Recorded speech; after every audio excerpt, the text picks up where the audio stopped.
after evaluating the film, I think we saw on film two very good football teams that played a tremendously hard-fought, physical football game.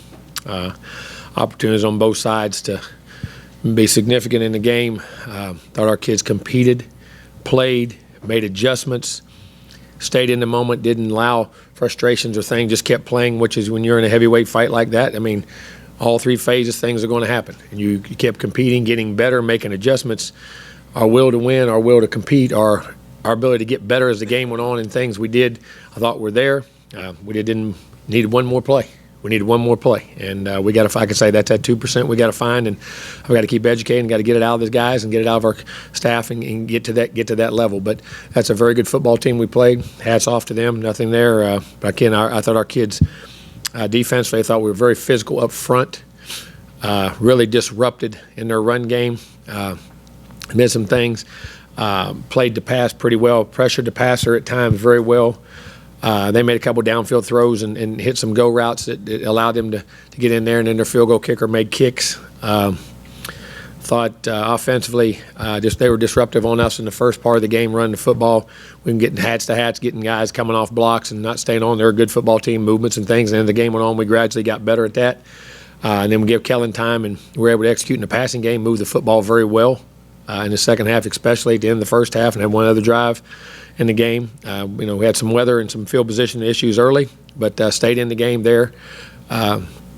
And got better and had a chance to get it at the end. It just thought we could punt it and hold them, and then unfortunately they picked up a couple first downs. That was one thing defensively. I wish we could have got those stops right there. But offense, we had a drive we could have finished, and things happen, and it is what it is.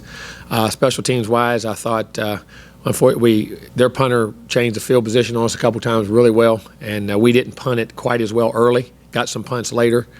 Didn't hit it as well early, and they won some field position battles there, and then we gradually got that back. And I think the second half we only punted one time, which was the last drive we had the ball, trying to pin them back. But in that regard, they got a kick return we didn't squeeze and got out of a lane, and which helped them set up a field goal one time. And then of course we had unfortunately offense had a turnover there on a play on whether you stop, whether you're not, whatever, that's part of the game. You got to hold on to the football. You can't give it up no matter what if there's 7,000 people there. And we had some opportunities there. But and I think special teams wise, Courtney came in, had a nice punt return. Nias got his knee banged up, and then he came back. But then he had a nice punt return. Great to feel him in there and did a nice job there. I thought Jamon played a really good game on offense, catching the football. I thought Courtney had some plays. Wiedemeyer had some plays. In the running game, we didn't get things going. And as we got behind and got success on first down throwing the football, we stayed with it, and we were able to move the football very consistently. Unfortunately, we had the short yardage that we didn't convert, which short yardage we've been very, very good on all year. And things we had done, we've had a tremendously high conversion rate, and that was a big play in the game on the sneak. And then, unfortunately, on the fourth down, we let a guy slip through. We missed a block, or come off a block. Didn't miss a block, just come off a block. But, that's what happens in big and heavyweight fights. There's plays that are being made. And we kept battling and still gave ourselves a chance to be successful. But special team, all three phases, some things we got to clean up and we got to get better at. And we got to find that 2% and get going. But Georgia's a good football team, but I think we are too. And I think we're making a lot of strides. I think we're getting there. But we got there's no more victories. We got to get over the hump and find a way to make that one more play. And we'll do a good job of that and coach them hard. And the kids will play hard and they'll respond and do the things we do because we got to get ready. That game's behind us. It's over with. And no matter what happens in that game, we'll let the people decide what here, there, or other, make adjustments for us and whatever else goes on. But I'm very proud of our kids. Our kids fought hard. We push and challenge them very hard to get better, and they're doing it. They're responding and asking everything we do. We just got to do a few little things better as coaches to help them get to that hump and get over the top of that mountain, and we'll do well. But proud of them. And we've got to get ready this week. Again, we play a tremendous football team, number one team in the country, LSU. Very good football team, all three phases. Offensively, dynamically, got receivers making plays all over the board. The front's very good. Have an excellent back who can run and catch the ball. You say, does he run it better, catch it better? Yes. Very dynamic. Tight end Moss does a great job. The three receivers, 1, 2, 6, and the other guys they got, are really good players. Burrow's a heck of a player. He's playing as good as any quarterback in a long time. 78% completion percentage, man, that's amazing. Guys are catching the ball, but he's doing things and with a savvy and they're doing a great job schematically, and they got good players and doing a good job defensively. Very good players. You got 2 or 3 first-round draft picks out there on that defense right now. They got guys on the first level to affect you, the second level affect you, and the third level to affect you. A lot of experience, a lot of things. Their kicking game is very good and very sound, good returners. They're good all the way across the board, and they're playing as good as anybody in America. So, going down there, it'll be a tough environment. I mean, I've been there many times on the road and as a home team, so I know what it's like. They have great fans, great people, and a great team, and we got to put this one behind us really quickly and move on and get ready to play a tremendous LSU team on the road. Questions? Down front, Brent. As soon as LSU beat Arkansas, they started talking very openly about trying to get revenge for last year. Mm-hmm. What is y'all's approach from your end in terms of how you treat that? And can that kind of approach be detrimental to I think how each team approaches it bases on them. I can't speak for them or how it affects them or how it would affect them. It may help them, maybe not. I don't know. All I can worry about is us, and we're going to prepare like we always do and get ready during the week. And we know we have to play well. We know what kind of team they are. They know they're going to come, want to play us very well, and we're going to have to play very well. At the end of the day, it's going to get down to how we play, and we got to prepare to play, and that's why we'll do it. We'll do it like we normally do and be ready to go. Front left, Travis. Two questions. First, 2 years ago when when the team was heading to LSU, it was a kind of a low point in the program right before you got here. Mm-hmm. How has you seen the program change from that point when you got here into heading into this game this year? Well, I don't know much about it. I didn't study it much back then. I didn't go at it. I just know from the first day I've ever gotten here. I think our kids they believe in what we're doing, how we're doing it, the consistency in which we're doing it with. I think the physicality in which we're playing with, the consistency. I got to learn to make some more plays, but I love the way we're competing in games. I think defensively we've played much better on running the football on offense and stopping the run on defense and becoming more efficient in all the phases of the game, I hope, and what we're getting better at. And sometimes that doesn't always show in wins and losses, but I think it is. I think we're recruiting very well. I think we had a great recruiting class last year. I think I love the guys we're recruiting right now. I think the future is bright and how we're competing and the experience we're getting and some of these young players that are really developing. You see them developing in front of us right now, and it's really fun to watch them do it, and I'm looking forward to coaching them here for a long time. So, I think we're making strides where we need to go. And also, is there some frustration within the program or with him that Braden didn't make the semifinals for the Ray Guy again this year? I didn't realize that. Yeah. I didn't know that. Didn't make the semifinalist, no, sir. That's on me. Oh, wow. I did not. I did not. When was that announced? That was last week. I swear to God, I did not know that. I apologize for that. That's my fault. I guess I assumed he would. Listen, I think the guy's as good as anybody I've ever been around, as good as out there, and I think he'll make a lot of money in this game one day. So, and I'm disappointed. I'm disappointed for him. But listen, there may be other. You say that for a guy, but obviously, listen, there's other good players out there, and you don't know. I don't mean to take anything away from them. I just know our guy's outstanding and does a great job. The right side, Gabe. There's a lot more better than him. Wow. Jimbo, I wonder if you could speak to the year one to the next transformation of Burrow and what you're seeing on tape this year in this offense, and is there even how much time do you spend looking back on that game you played against them last year, considering how much different we review the game and you see tape of them periodically about people you played during the year, you know what I mean, by tape and what they've done or whatever. But, last year I thought against us he was a great player. He played great that night, running, throwing the football. I'm sure he's much more comfortable in what they do. I guess they've changed some of their schematic. I don't know the inner workings or how they do it or if they've just gotten better at it. I don't know. But I'm sure he's much more comfortable being in Baton Rouge. You can remember, he's a guy who moved all the way across the country from Ohio to Louisiana and had to make adjustments. That's people don't take into account how that affects guys. And I'm sure he's more comfortable there. He's better there. They say he's obviously the leader of that team, and you can see it. I think the guy's playing outstanding football. I think he's playing as good as any quarterback I've seen in a long, long time. Front left, Zach. Jimbo, you were a part of a couple of really big rivalries at Florida State. Mm-hmm. With this, I guess, being a rivalry game, one, what do those mean to the game of college football? And two, how do you go about preparing your guys for those kinds of games? Well, I think, first of all, you when you go preparing for them, you prepare for them like they're any other game. And what I mean is you can't do anything more special. They say, well, I'm going to do more. What can you, if you put your heart and soul in it every week, it's about execution, and I think keeping your emotions in check. I think you have to be able to you have to be high when you play, and you have to have energy, and you have to do that. But sometimes your emotions, you can't let them get out of whack. You got to keep your emotions intact to where you can play, and wherever that threshold is for each individual and for us as an organization. And I think they're great. Didn't have rivalries. Both teams got to win games. You know what I mean? And we won one last year, and hopefully get those things going. And I like the direction our program's going and where we're going in the future. So I'm sure we're going to play consistently, and we have such close proximity. It's going to be eventually have a lot of bearing on what's going on in the West, and that's exciting because I think that's great for college football. I think when you have rivalries, the emotions, the people, the fans, the excitement, the joy. I mean, it's things you look forward to, and people mark on their calendars as you go on. So I think they're great for college football. I've been fortunate to be a part of some tremendous rivalries. When I was at Auburn, when I was at Florida State, when I was at LSU. I mean, it's a blessing, and it's one of the great joys and things that go with being in this profession. Back right behind the lights, Mike. Hey, Coach, does it change your mindset as a play caller at all when you're going up against a team that can put up points in a hurry like LSU? It feels like they're putting up. Well, yeah, I mean, this. They're going to have points. They're going to score points. I mean, your defense, you got to play well, but you got to understand that each game you go in a style of game you play. Defensive, how do we feel here? Offensive, how do you because you have everybody gets caught up on defense and offense. No, you're a football team. How are you going to have success in the game? There's games that, like I say, you go in, it may be bad weather, it may be field position. They do things, it may be you think it may be a lower scoring game, but how you play the game, how you coach the game, how on offense, and you got to play to each other's strengths. Do you need defensively, if we go fast pace, for instance, let's say, and does that leave you on the field? Are your numbers or your injuries okay? Can you handle the number of reps that would go with a fast pace offense or a slow down game or whatever it may be? We strategize that as a staff, and that's one of the first things. What do we think there? How do we feel? How do you think that approach? And how can we help you? How can you help us? You know what I'm saying? That's talked about all the time. So how you call plays is very directly involved by how the other team does, not only defensively, but how they play offensively.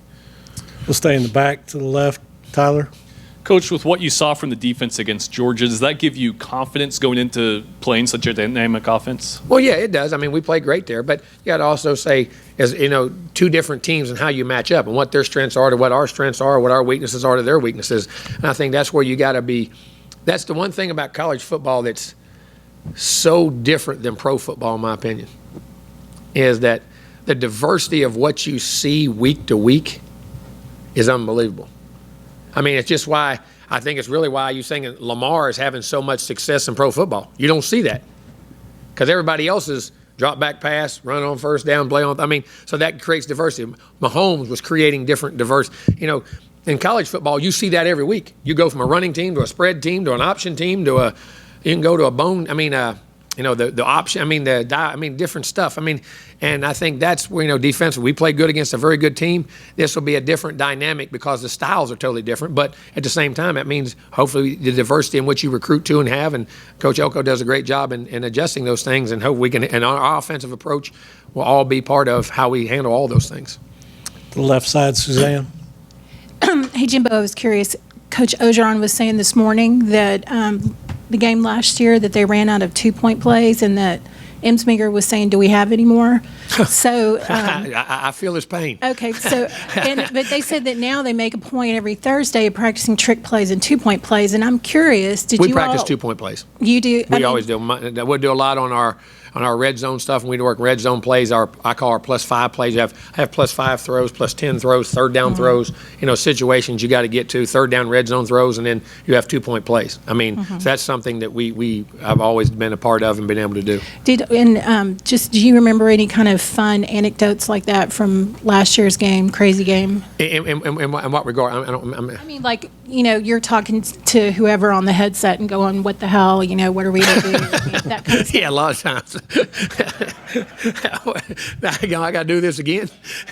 I got to come up with another one, and sometimes it is, and you don't ever know. I mean, that's what I say. Every time you play, you gain or learn something about yourself, good or bad, in a game that hopefully you can take and process for the future in situation. I mean, no one's reading. We sat there in 7 overtimes, and in the old days you kept kicking. You didn't have to go for 2. Now you got to go for 2 so many times, and you will now because the rule changed the game. It just turns into 2-point plays. But practicing red zone. I mean, there's stuff you can coach this game 70 years. And guess what? You'll run a situation that you've ran for 70 years, and something will come up, and you'll go, "That's never happened ever before in 70 years." I think that's one of the things about sports and athletics, folks, that I think constantly draws us to it. We just don't know what's about to happen. You don't know the outcomes. You don't know what's there, and I think that's one of the things about sports that makes it so great in America, and why we as a country love our athletics so much. I really do. Second row, Olin, then to the left, Alex, and then Yeah, Susan. Coach, a couple of things.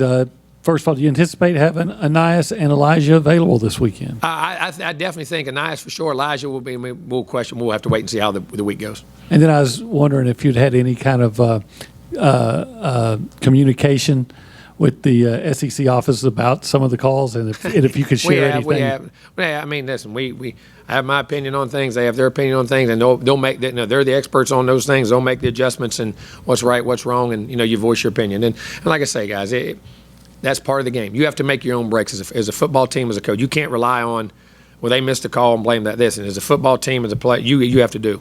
But you also hope that I don't ever think anybody does anything wrong on purpose. I mean that wholeheartedly. But you hope they do it right because, listen, everybody says it's about you as a coach, about our part. No, it's not. It's about the kids.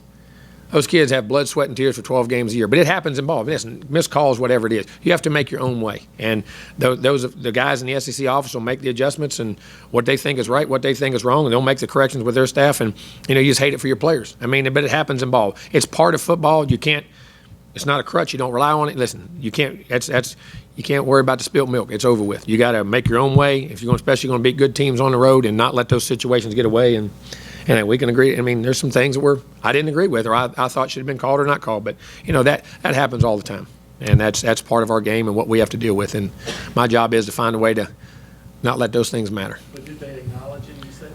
Yeah, there was all. I mean, in every game when you send things in, there's acknowledged mistakes. I mean, I don't know. I mean, it's like us. Every call you make, every play that a player makes, is every player grade 100%? That just doesn't happen. You know what I'm saying? But yeah, I mean, yeah, they acknowledged some things were not that like they thought should have been called differently. But hey, that's that.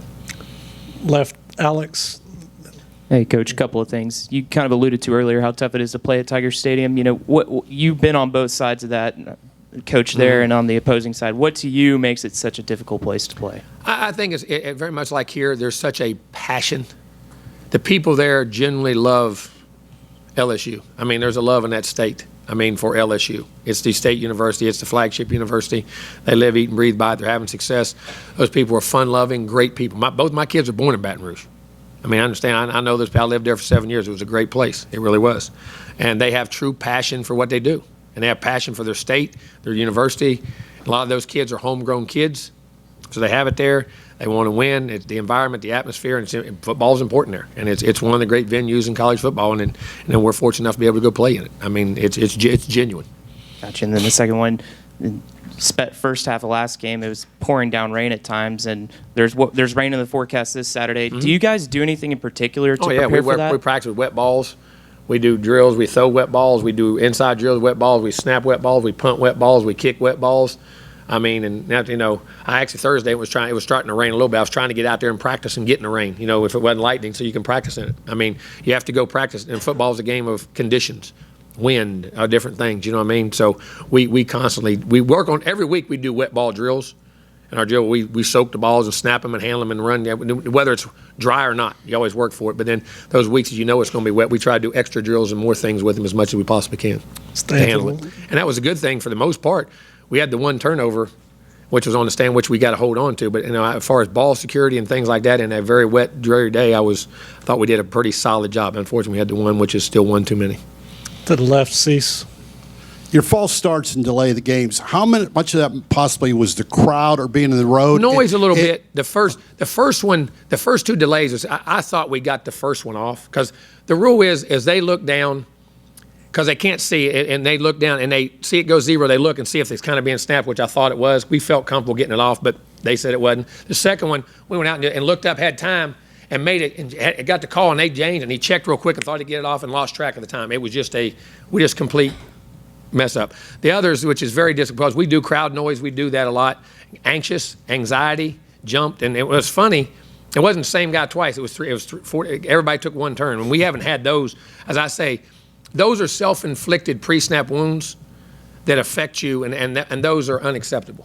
They're unacceptable, and we practice them, we do them. Yeah, there's the noise in the crowd. Yes, because it's just different. I mean, you got to, but listen, you play in this league, that's part of it. You can't have them. And all of them but one was by guys that had experience, which was the thing that disappointed me. And the second part, could it help playing possibly, you don't want to do it, but back-to-back games, the fact you're going on the road again after just playing on the road? Hopefully it will, that we can correct those right directly after that and get it, because you're going to be in the same kind of noise, environment, atmosphere there is. And, those things are on myself. I can't allow those things to happen, and we got to coach them better so those things don't happen. Answer your question, yes. Right side, Gabe, and then Brent. I want to ask you about Jamon. His family's all from Baton Rouge down there. He was committed there. So I want to ask you about him. 63 catches for 840, maybe a little underappreciated regionally, nationally, but what's been the key to his emergence as an upperclassman?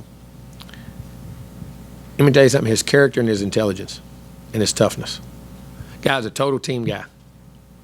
Smart guy, learns, can be put in different positions, do different roles, can catch it, can block, can run different routes, likes the physicality of the game, is a tough sucker. He's very competitive. He's intelligent, and he has high character. Whatever he has to do for this team, he will do, and have tremendous, tremendous respect for him as a human being. And he's one of the true leaders we have.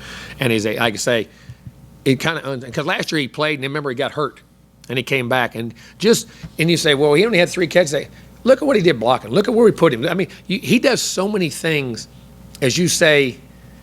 If you ever run a business or somebody, you ever seen a newspaper office, there's always called those unsung heroes. Even though he's out front with all these catches, he's a guy who can go get the numbers and want to be the superstar, but he'll go do all the little things that a lot of people don't like to do and think, well, that's beneath me at times. You know what I'm saying? I'm just saying in our society. He is a true, true team guy that I can't say enough good things about. Tremendous character and tremendous human being.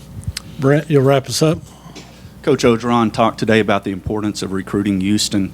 How often do you cross paths with LSU in Houston, East Texas, and does that raise the stakes of this game? Yeah, I think it always is. People who are on your borders and who always, when we were at LSU, we always tried to get into Houston. We always tried to get into Texas. That was you had Louisiana, that's the closest place that had great players, you know what I'm saying? So that's always an area, and Houston's, you got 3 million people.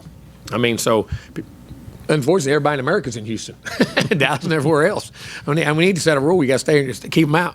But no, that is a big part, and it does affect the game. I think it's very important. It's funny, the kids today in recruiting, I'm going to say that. I think it's extremely important, and we cross paths with them quite a bit in Houston and different areas, Texas, Dallas, all over different areas, even nationally. As we're branding out more national to get kids, we bump into each other a lot. A whole lot.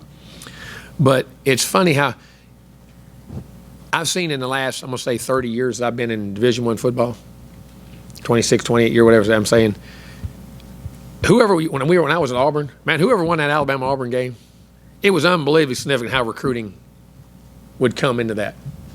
But in the last 10 to 12 years, they love it, they want to be a part of it, but a lot of them say, okay, they got problems. I can play there earlier. I know that sounds, it does. Or that team, it's funny how the dynamic has changed, because it used to be, hey, I'm going there and we'll win. I don't care if I redshirt a year. We're going to play and I'm going to be good, blah, blah, blah. Now it's, can I get on the field and how quick can I get out? But in that, it's very important when and I think in these games, it's just, you got to win your games.